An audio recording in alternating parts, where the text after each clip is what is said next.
Бүгін біз сіздермен бірге өте қызық әрі жұмбақ құбылыс айкезбелік жайлы әңгімелесетіміз.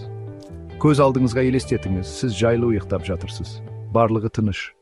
Бірақ кенеттен көзіңізді ашпай-ақ төсектен тұрып, ас үйге барасыз. Тоңазытқыштан майонез алып, оны нан емес, қашықтан басқару пультіне жағып үстелге отырсыз да. Бұл тағдырдың белгісі деп салтанатты түрде мәлімдейсіз. Сосын бәрін сол қалпы қалдырып, қайтадан төсекке жатып қаласыз. Ал таңертең пультті қолыңызға алып, майонез қайдан пайда болды деп таңырқайсыз. Таныс ситуация ма?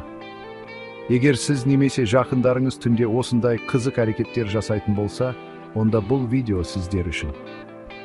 Біз бүгін айкезбелік феноменіне тереңірек үңіліп, оның себептерін, түрлерін және ең бастысы салдарын қарастырамыз. Ғылымда бұл құбылыс сомнамбулизм деп аталады. Бірақ менің әжеме сомнамбулизм деп айтпайтын едіңіз, ол сразу түнде жын ойнайды деп айқайлайтын еді. Шыны керек, бұл атау айкезбе адамдардың әрекеттерін жақсы сипаттайды. Олар түн ортасында үй ішінде көздерін ашпай жүріп, есіктерді ашып, заттарды орнынан қозғап, кейде тіпті үйден шығып кетуі мүмкін. Ең қызығы, таңертең олар бұл туралы ештеңе есіне түсіре алмайды. Көз алдыңызға елестетіңіз, сіз таңертең оянып, ас үйге кірсеңіз, тоңазытқышта аяқ киімдеріңіз, ал үстелде мысығыңыз газет оқып отыр. Міне бұл нағыз айкезбелік комедиясы. Ғалымдар айкезбеліктің нақты бір себебін әлі анықтай алмады. Стресс, ұйқының бұзылуы, генетикалық бейімділік, мұның бәрі айкезбеліктің пайда болуына әсер етуі мүмкін. Бірақ менің жеке теориям бар. Менің ойымша айкезбелік бұл біздің миымыздың бізге қарсы жасаған кішкентай заставочкасы. Күні бойы жұмыс істеп шаршаған ми түнде барлықтарыңды жіберіңдер, мен демаламын деп денені басқаруды өз қолына алады.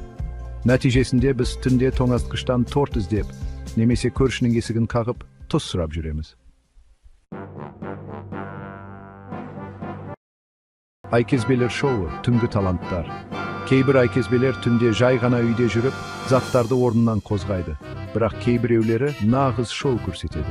Интернетте айкезбелік кезінде сурет салған, ән айтқан, тіпті күрделі тағамдар дайындаған адамдардың видеолары толып жатыр. Меніңше, бұл видеоларды көру ең қызықты түнгі бағдарламалардың бірі. Бірақ айкезбелік кезінде көрсетілетін таланттар әрқашан зиянсыз бола бермейді. Кейде адамдар айкезбелік кезінде өздеріне немесе айналасындағыларға қауіп төндіруі мүмкін. Қалжыңға орын жоқ. Айкезбеліктің қауіпті жақтары. Айкезбелік бұл тек күлкілі видеолар емес, кейде ол өте қауіпті болуы мүмкін. Ұйқыда жүрген адам терезеден құлап кетуі, өткір затпен жарақат алуы, немесе тіпті өрт шығаруы мүмкін. Сондықтан, егер сіз немесе жақындарыңыз айкезбелікпен зардап шегетін болса, бұл мәселеге немқұрайлы қарамаңыз. Дәрігерге қаралып, ұйқы гигиенасын сақтап, қауіпсіздік шараларын қолданыңыз. Мысалы, түнде терезелерді жауып, өткір заттарды алып тастаңыз.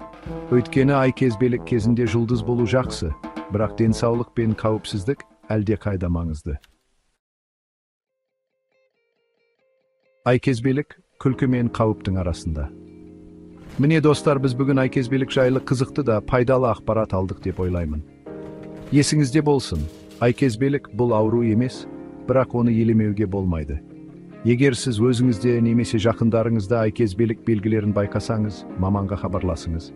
Ал сіздерде түнде қандай қызық оқиғалар болады? Түсініктемелерде бөлісіңіздер. Видео ұнаса, лайк басып, каналға жазылуды ұмытпаңыздар. Жаңа, қызықты видеолармен кездескенше.